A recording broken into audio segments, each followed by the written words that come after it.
Hey there, guys. So I want to thank you for taking the time to check out today's live stream. So I apologize a little bit for the delay. For some reason, whenever I get started, everything just seems to go bad. So I had to start it a little bit later than normal. So I apologize about that to you guys.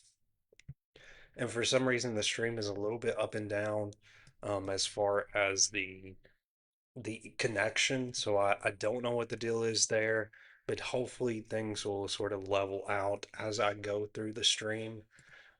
So again, guys, I really appreciate your time. And again, if you do find these streams helpful at all, please share them. I'm looking to really grow on here on Facebook and looking to have more people that'll be able to watch live. So if you do find these helpful, please share them. I will also be, of course, sharing these to YouTube. I archive every single one of these streams here on that are done on Facebook, I should say, so that others will be able to see them when they do go live. So definitely, if you do find them helpful and valuable, please feel free to share them. So another thing I do want to mention again, guys, is that my website is bponlinefitness.com, where you can check out a ton of information as it relates to online fitness coaching. You can also check out as well basically free resources that you can learn more about all the different ins and outs when it comes to fitness, nutrition, as well as recovery.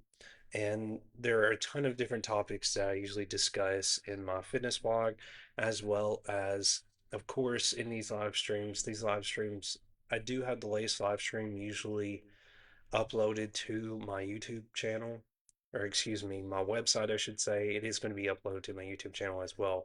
But I do have live streams that I upload to on my website. Usually the latest one is on the homepage. So definitely check that out. I do have an email list you can sign up to at the bottom of my website where you can put in your email address and, of course, get an email newsletter each and every week. I'm working on trying to grow that list. I just haven't shared it as much because of all of the different things that I'm doing. But if you again find anything helpful in here that I share, definitely take the time to sign up to my email list. And again, guys, please share these streams if you do find them helpful and valuable. I do really want to grow, especially here on Facebook, because I feel like I've struggled a little bit trying to get an audience on here. But it has helped, of course, archiving them and sharing them to YouTube where others can, of course, see them. And again, guys, this is all free and valuable information that you can make use of. This is all something that can be taken to account when it comes to workouts, exercise. This is all tangible stuff that can be used. So I'll really, again, want to get the word out on what I have to offer and make use of this. Make use of anything that I share because you can take notes and use it in your routine. So, with all that being said, guys, I just wanted to share that. I've struggled really hard here on Facebook trying to get my numbers up for the streams, but it has been, I've been doing this for a few years now, and it seems like it's just been a struggle to pick up on my numbers. But definitely, again, feel free to share anything that I have to offer here. But with all that being said, guys, what we're going to talk about, of course, is the stability factor and why shaky reps can kill muscle growth. So these are some of the different points that we're going to be discussing as we go through this particular stream and really break down all of these points in various detail so that you have a better understanding, excuse me, of how stability can be an important factor to be aware of in your workout routine. So the first point, of course, is stability before strength. Two is the tension leak and how instability steals your muscle building signal. Three is momentum versus stability and who's really doing the work. Four, the nervous system factor and why your body won't grow without stability. Five, stability and range of motion and why you're losing the most important part of the rep. And then ego lifting versus effective lifting, the stability trade off. So these are all of the points that we're going to be touching on today. And if you guys do have any questions about anything I discuss in this stream, feel free to, of course, take the time to let me know and just share your thoughts and what you feel that you're sort of uncertain on with what I share. Feel free to share that. So, the first point we're going to go over is stability before strength. So, why does stability come first when it comes to routine? Stability creates this constant tension in the target muscle. And what it does is helps to improve the movement quality and the joint positioning in the muscle. It also allows for a full range of motion without compensation. What we mean by a full range of motion is being able to have control of the weight as you are going through the rep. And compensation, of course, that means not having those other muscles trying to take over, those supporting muscles in the lift. You don't want those to take over as you're doing the workout. So this also builds a strong nervous system connection as well. Your nervous system is what's going to help with sort of your performance in your workouts. When you have a strong nervous system, you're able to move more efficiently. So what happens when you don't challenge stability? And when we're talking about stability training, what this means too is that stability is focused primarily on the aspect of adding basically exercises that are more focused on, let's say, for example, like a single leg squat or any balance based movement that's going to challenge more of your balance. If you have more of a unilateral focused exercise, meaning an exercise that is focusing on one side at a time, when you have those types of exercises in your routine, that's also going to help with building that stability. And stability again is going to translate how you can control weight when you're doing more heavy weightlifting based exercises. So what happens without this stability? Momentum is taking over the lift, which we don't want to happen. We have momentum taking over. This prevents our muscles from truly being engaged. Other muscles are compensating for that weak control. Range of motion is getting shortened at the same time, and fatigue is increasing without real muscle stimulus. So you're not having real, muscle being engaged effectively when you are having that increase in fatigue in your workouts. So keep that in mind as well. So the next point we're going to go over here is on the tension link and how instability is stealing your muscle building signal. So muscles grow from consistent mechanical tension, and instability is forcing the body to focus on balance instead of maximizing tension in the target muscle, which is why it's very crucial for us to take the time to emphasize more of, balance-based workouts. So another thing to think about too is that shaky reps often reduce this force production. They reduce the amount of effort that's being placed on the muscle when we don't have full control over the weight that we're lifting. So what this does is, again, this weakens that hypertrophy stimulus or that muscle gain stimulus overall. Momentum and uncontrolled movement can create tension leaks away from that working muscle. Again, it's moving where you want that muscle to be engaged, where you really are trying, what you really are trying to target, in other words. Stable positioning allows the muscle to stay loaded throughout the full range of motion. So when you're able to stay stable more, this is again returning that focus to that targeted muscle. So better stability is going to also improve that mind-muscle connection, which again, like I've mentioned previously, having that connection between lifting the weight as well as your mind sort of creating that mindfulness between your workouts and lifting that weight all connects together and is going to improve that overall exercise execution. Control during the eccentric or the lowering phase is going to increase quality tension and muscular recruitment.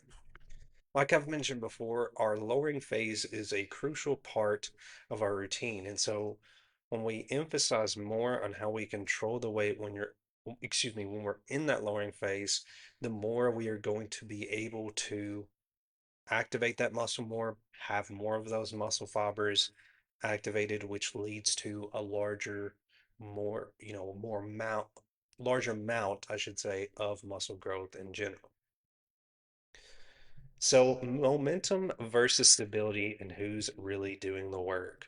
So, when it comes to exercises, like I've mentioned before, our momentum is not something that we want to do all of the effort. We want to make sure that our exercises are fluid, that we have control throughout the duration of the exercise. One of the biggest mistakes that people can make in the gym is confusing movement with muscle engagement. Just because the weight is moving does not mean the target muscle is doing the work effectively. So, we're going to break down the difference between momentum and stability and why this matters for hypertrophy and how learning to control your reps can completely change the results. Because at the end of the day, your muscles do not count reps, they're going to feel that tension.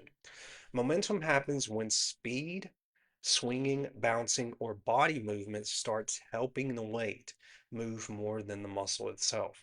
So just because you are swinging the weight or you're lifting that weight does not mean that you're activating the muscle fibers that are going to help with hypertrophy. Like I've mentioned before, when we slow down in our workouts and when we focus more on our stability and controlling the weight, there is a big difference in how the muscle is going to be activated. You could, and this is something I mentioned in another stream, but you can tell the difference between using momentum and using more of your stability. For example, if you were to do a bicep curl and you did it two different ways. Were swinging the weight in one rep and you were slowing down in another rep. If you try that workout and let's say just swing the weight with one set of workouts and then do a slow and controlled manner, you're going to feel a complete difference in the workout when you're just swinging the weights versus the workout when you're focusing on stability and control as well as a fluid range of motion. Try that out sometime and see what the difference is like when you're swinging the weight versus when you're focusing on control. So, again, an example of that momentum is swinging dumbbell curls, bouncing out squats, throwing weights during lateral raises, using the hips to move shoulder exercises. So, whenever you quit relying on that momentum, this is what's going to help to, again, activate that muscle more effectively. And again, think about that when you go into your workouts. Think about how fast you're lifting the weight and think about what you can do to improve that movement and try to slow down more. See what slowing down does in your workouts when you, again, are trying to focus on progression. So, the next point I want to go over is the nervous system factor and why your body won't grow without stability. So, why your body won't grow without stability? So, your nervous system is controlling that force production. So, coordination, balance, and muscle recruitment is also being controlled through your nervous system. So, if movement feels unstable, the body is going to shift into protection mode before maximum muscle output can occur. So, stability allows the nervous system to feel safe. So, enough to produce stronger contractions and better tension. So, like I mentioned previously, your nervous system is what's really helping with your movement patterns. When you have a lot of stress, this is placing basically a lot of stress, in other words, on your nervous system at the same time, which again hampers your performance in your workouts. So when you have a nervous system that is very stable when you're challenging stability in your workouts, this translates to better contractions and better tension in the muscle. So again, shaky reps reduces that efficiency and it's going to leak the force and limit how much tension is going to reach that target muscle. So better stability is going to improve that movement quality, exercise execution, and in turn is going to help with long-term progressive overload. Like what I mentioned before, progressive overload is a crucial factor that we have to keep in mind, especially when we're focusing on hypertrophy and muscle gain in particular. So the next point we want to go over here is stability and range of motion. Oh, went a little bit ahead there. Stability and range of motion and why you're losing the most important part of the rep. So why are you losing the most important part of the rep? Muscle growth depends on controlled tension through a full range of motion. So when stability breaks down, most people shorten the rep without realizing it. So that's another thing to think about is that, and this is something that I've mentioned before with clients that I work with, is a lot of times I have them emphasize more of stability as they start on the workout routine. So when I have clients initially start out in workouts, usually I always have them focus on stability based movement and body weight based movement. And so, what is the reasoning behind that? The reasoning behind that is so that it helps with you being able to maximize your progression as you're going into heavier weights. So, when you're able to go into those more heavier lifts, you're able to be more efficient with how you control that weight. And that's going to be extremely important as you're continuing to progress because naturally you're going to have to increase your weight. You're going to have to focus on that progressive overload.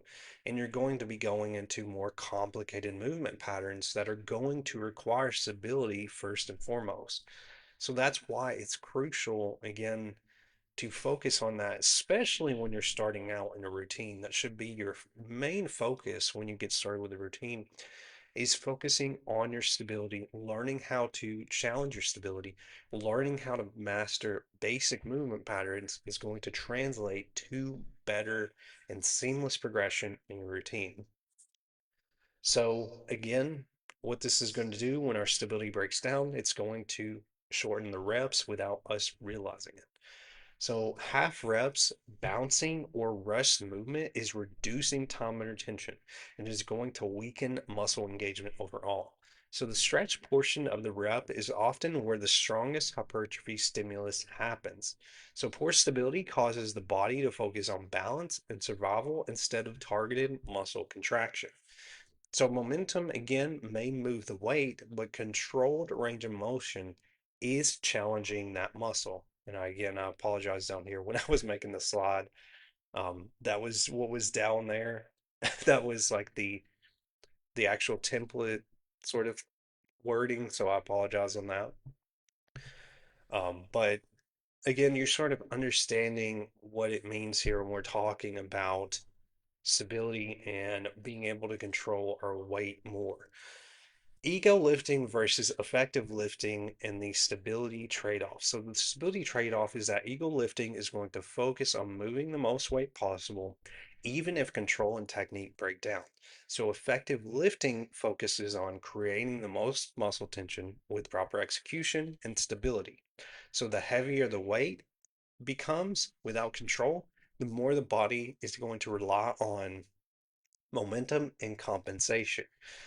So shaky reps again are going to reduce that force transfer. So what force transfer basically means is how we're transitioning with the weight, how we're going through different phases in our workouts. So like what I've mentioned previously, in your workouts, you're going to go through various phases when you're performing a rep, like your eccentric phase, your lowering, your pausing, which is known as your isometric phase, and then your concentric phase, which is your lifting phase. So in these different phases, there's a force transfer that's happening. So being able to control those reps in each phase is going to help and is going to prevent that energy from leaking throughout the movement. So stability again allows the nervous system to recruit muscles more efficiently and safely. So when you've had that stability challenged and you have that stability really working properly and really again effectively being challenged as much as possible, this makes it more efficient in how you control weight and how you safely progress in your routine. Controlled reps, again, with proper alignment meaning how we basically start out our body, how we're in our starting position in the workout, in other words, when we're having a neutral spine, our body is upright, our chest is up, our shoulders are back. Most of the time, that's going to be sort of your starting position. When we think about that starting position, that proper alignment is really crucial and is going to stimulate more hypertrophy and basically preventing those uncontrolled heavy reps that could happen. So, like I mentioned, when you start with stability sooner in your routine and challenging it in those beginning phases, it's going to be so much better when you move forward into those heavier lifts. Alrighty, guys, so that's pretty much all I have for you today. I know this was a tad shorter than some of the other ones. I kind of wanted to shorten this one a tad than my other one because I feel like this topic can be understood with a little bit less, to be said. But again, the main concept that we're talking about when we're going through our workouts is making sure that starting out, we challenge our stability as much as possible. We make stability the focus. Again, this could be any workout that is going to be more unilateral focus. And unilateral focus means targeting one side at a time. In other words, when you think of a workout that's unilateral, this could be workouts that, like when you think of a single arm row, with that workout, you're focusing on, of course, engaging your back and your lats. But in that workout, you're focusing on one side at a time. So this is going to challenge each side of the body as you're going from, targeting one side, doing the row, and then on the other side, doing the row on that side. Your stability is naturally going to be challenged in those workouts. So if you can focus on implementing more of those unilateral workouts, as well as workouts like, again, with stability, when we're talking about single leg squats, whether that be also, single leg deadlifts, any kind of workout that you can include like that, and focusing on body weight, you can do a lot of them body weight starting out and just get a feel for how your stability is and focus on keeping that stability strong. You could focus on doing these workouts for roughly 4 weeks and see how you're doing with your stability. If your stability has been strengthened, you could continue on and sort of progress from there. If you're sort of struggling still, it may help to continue to stick to those more stability and single leg unilateral based workouts that can, again, continue to help strengthen that stability. But that's what you want to think about when you're starting out in a routine. Again, the sooner you do that and you focus on that, targeting those specific, you know, doing those specific types of exercises is going to be so much better as you progress and as you move forward again into more heavier lifts. So, with all that being said, guys, I really appreciate your time today, and I hope that this was very helpful and valuable to you. If you do have any questions about anything I've discussed here today, feel free to let me know. I'm always willing to answer those questions if you do have any questions on anything I share. Again, my website is bponlinefitness.com, where you can check out a ton of information related to online fitness coaching. I have a free fitness blog on there and an email list that you can check out as well, that you can sign up to and get an email newsletter each and every Monday, as well as stay updated on any offers I may have, as well as the latest live streams that I do throughout the week and send out reminders to you guys. But thank you guys once again for your time. I really hope that this was informative to you and that this gave you a little bit of insight on how you can approach stability and control in your workout routine and how it can really, again, affect your progression and helping with overall muscle growth and more muscle activation in those exercises. So again, guys, thank you. If you have any questions, feel free to let me know. With all that being said, guys, I really appreciate your time. And I will see you guys next Wednesday at 12 p.m. Central Standard Time in the next live stream. So thank you guys once again for watching.